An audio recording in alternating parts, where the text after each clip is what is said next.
County Fermanagh is a haven for coarse and game anglers with its abundance of rivers and lakes. Lower Lough Erne is rated as one of Europe's top fishing destinations for game angling.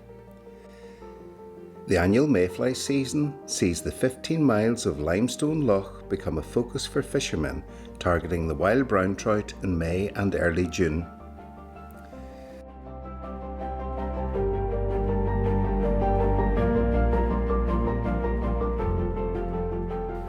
The life cycle of the mayfly is complicated. The mayfly's eggs are laid on the water, and once these hatch out, the larvae construct burrows on the lake bed where they live for 2 years. When the conditions are favourable, these large nymphs wriggle their way to the surface. They split their skin, and out emerges an adult mayfly dun. The duns have to get off the water as soon as possible and fly to the trees which border the lake before they're eaten by birds and fish.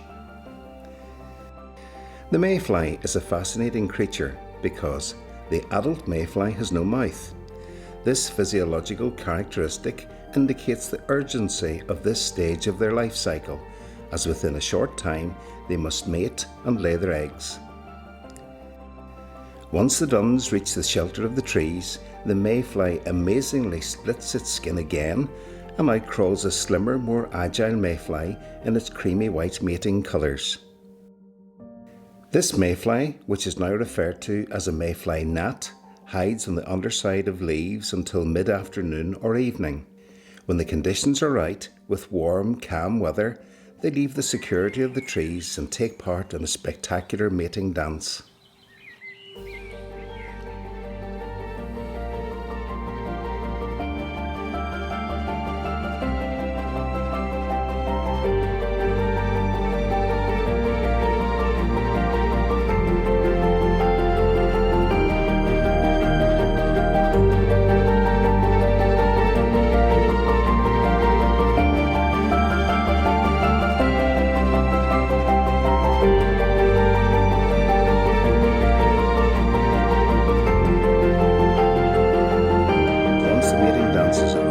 The fertilised females usually fly onto the water and start to lay their eggs, and within minutes the exhausted, spent female will lie prostrate on the water and die.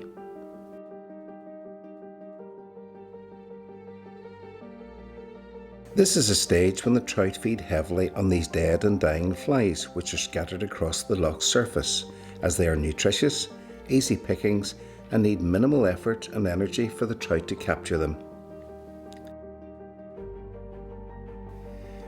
When anglers target mayfly gnat feeding trout, they use the term fishing the spent gnat, and it involves dry fly fishing.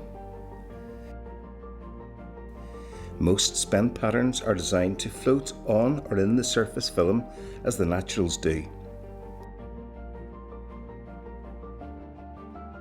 In anticipation of the fall of mayfly gnat, anglers usually manoeuvre their boats into position as the trout can be easily spooked. A stealthy approach is preferred, so the use of outboard engines is kept to a minimum, with oars or electric engines being used for moving into position. Short, accurate casts are preferred, as the artificial fly must be presented just in front of the fish, as there are so many mayflies on the surface for it to select from.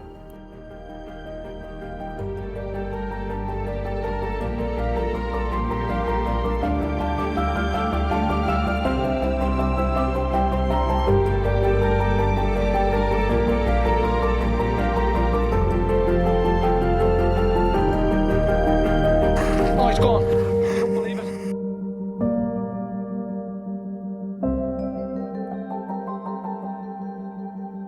The lee of shores or islands are favourite locations, especially when wind lanes or slicks are created. Feeding fish will move upwind, eating the food which is concentrated in these areas. This makes it easier for the angler to intercept a trout. Flat cam, however, makes it a lot harder to predict the direction the fish will move in once it has risen, so careful observation is required.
On clearer nights, some anglers fish into the last light and even by moonlight.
Fishing spent net for wild brown trout can be both frustrating and exhilarating.